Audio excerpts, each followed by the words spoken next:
Hey, we're back for another short video, and obviously you got some glimpses of my messy desk here. Hopefully it doesn't distract you, but hopefully we'll get something out of this that you don't have in your vast knowledge of U.S. history already, and that's a breakdown of the road to World War II. Now, if you know anything about World War II, you know that it wasn't something that just happened overnight. It was a progression of problems that took place over many years.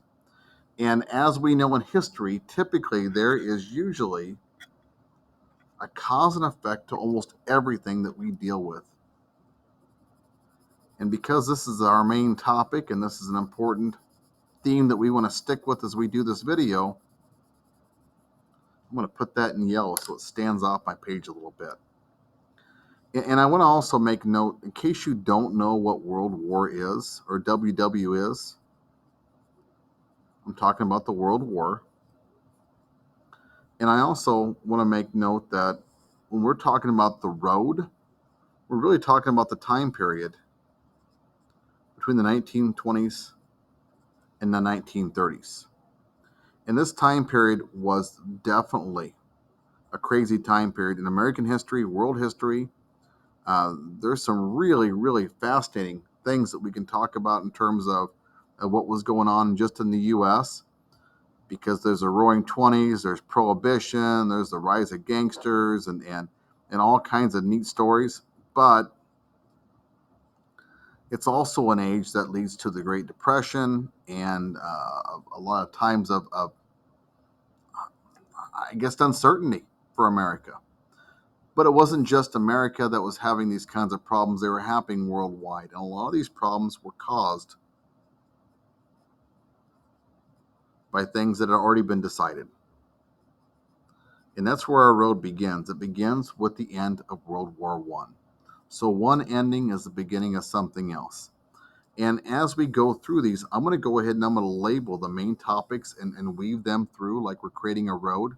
And then I'm going to add extra information to them along the way. So let's start with this. The very first topic we're going to talk about is something called the Treaty of Versailles. Now, the Treaty of Versailles was an agreement, a peace agreement that ended the war, World War I, that is. But it was not a treaty that actually settled a whole lot of problems. It was a treaty that just kind of exacted revenge on whoever was left over on the losing side. And that's something I'll come back to here shortly. But once again, since this is an important topic, I want you to remember I'm going to use some yellow so we don't forget that it's important.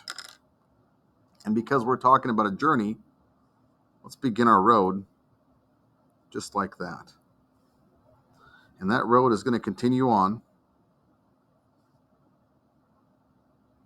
because that's what roads do, to our next topic we're going to talk about. And we'll connect all these later on here.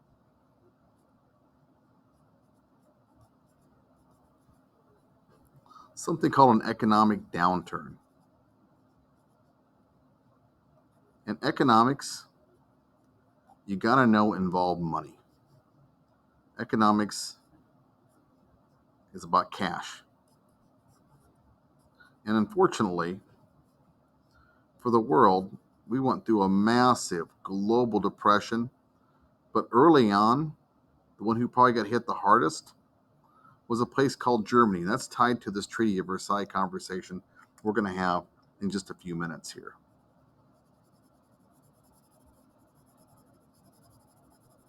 But we got to keep on going with these yellow highlights, because these are exactly what we need to remember the key important points. So right now we've got the Treaty of Versailles. We've got an economic downturn. And that's going to lead us to something called the rise of extremism. Ooh, that sounds scary, doesn't it? Well, it is pretty scary. And extremism,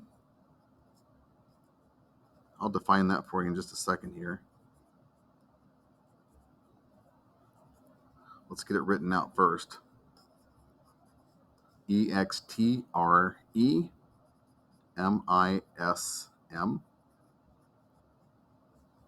And extremism, just so you know, is an unacceptable set of ideas to most people. Most people aren't extreme in their viewpoints. They kind of live and let live. And people who are extreme in any one position usually aren't accepted with their ideas by the majority of people.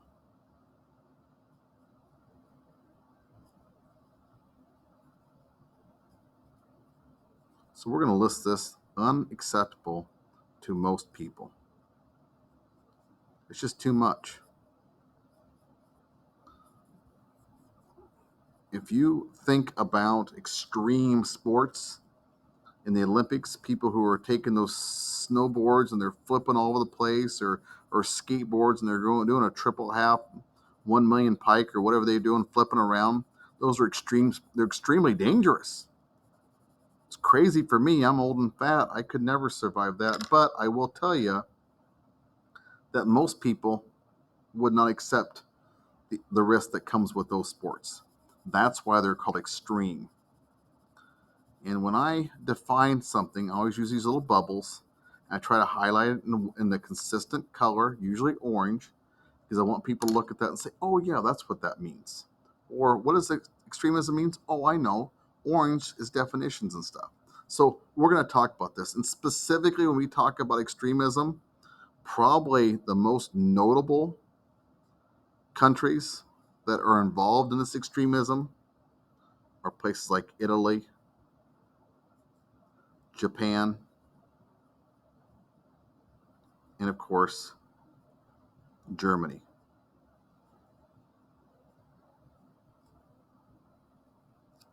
Now, I can say that all these countries are going to help lead to some massive conflict. And I always use red when I draw a conflict. Now, if you can't see that, look close. In fact, maybe I can help you out by getting it closer to you. How's that sound? Italy, Japan, and Germany. Everybody's got that. Let me move that out of the way too. Now, I'm falling behind on my coloring here. Let's add some color to this road. Because we're on a highway, we're on a trip to destruction. Okay, so our next term. Like it, love it, hate it.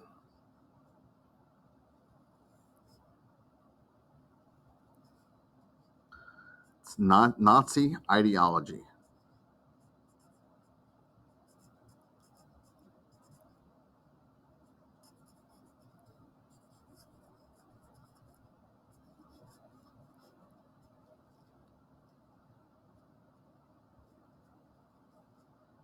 Nazi ideology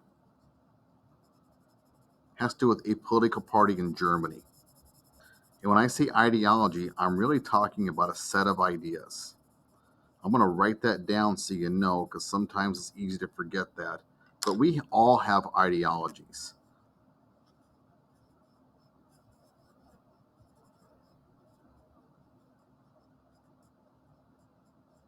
And most of the time, our ideas or our beliefs are generally pretty reasonable. They don't all have to be alike. But if you value liberty or you value justice or fairness or things like that, those are all part of your ideology. If you value your family, that could be a basis of a set of ideas that sets your priorities and what's important to you. Nazism had a very, very unique set of ideas that most people wouldn't agree with, because they took those ideas and they really, really became very destructive with them. And that takes us to our next topic: forging alliances.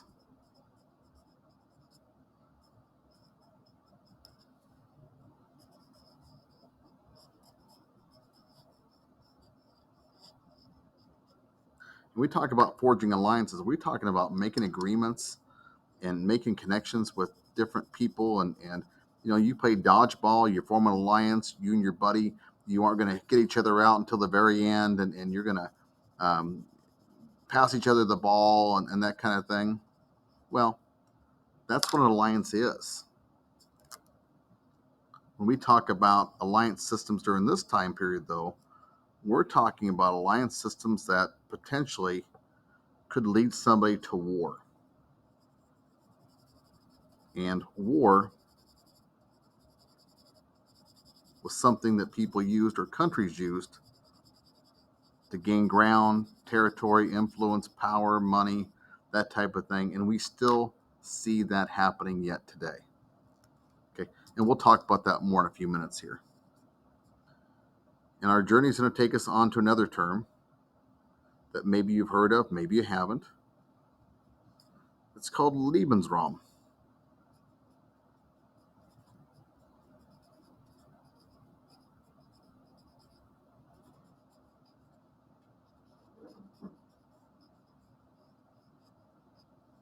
Lebensraum. And Lebensraum is a fancy German word for living space.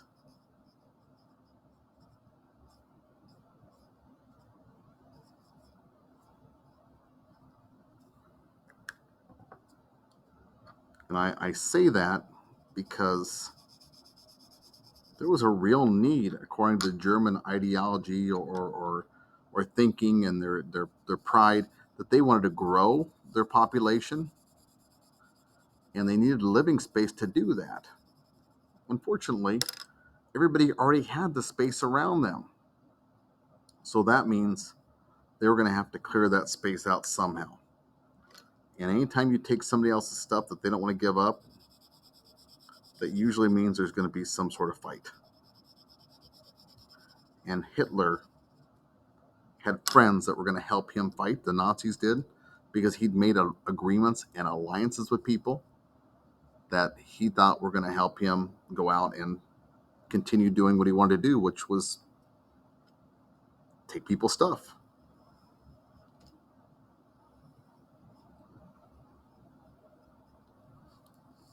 And how people around him reacted, a lot of it was based on fear, because World War I had created such a bad taste in people's mouth of fighting that they really wanted to avoid it at all cost.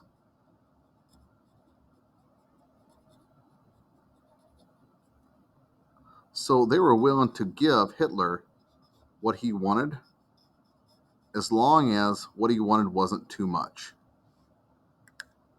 And so people trusted Hitler when he said all he wanted was a little bit of living space, some Lebensraum. So they gave him some of that space. The problem is, if you give a mouse a cookie, he's going to want a glass of milk. What does that mean? A little bit's not enough. If they can get more off you, they're going to keep asking for more and more and more. And that's exactly what Hitler did. And finally, the failure to this appeasement culminated in the fact that Hitler got what he wanted, but then decided he wanted to get more and more. And finally, the allies or the countries who had been trying to appease him, like England and France, finally came to the conclusion that we're going to have to go to war whether we want to or not. And that is how World War II started. Now, I've got a lot of information here, but I've got a lot more information to provide. So since I don't want to overwhelm anybody, I'm going to break this up into 2 videos. And I've got to remind you, I'm using red in this last thing because red usually means conflict.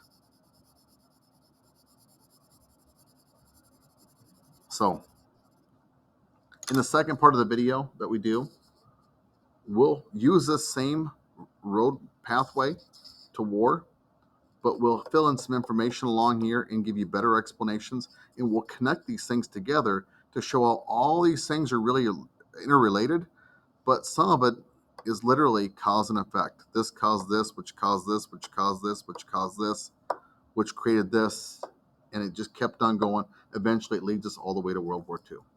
So that's all we got for now. Great job so far, and when we come back and do round 2, you'll get lots of more information on this page, and you'll be just so smart about World War II that you can brag to all of your friends who probably don't care that you're so smart about World War II. That's it. Good job. Thank you.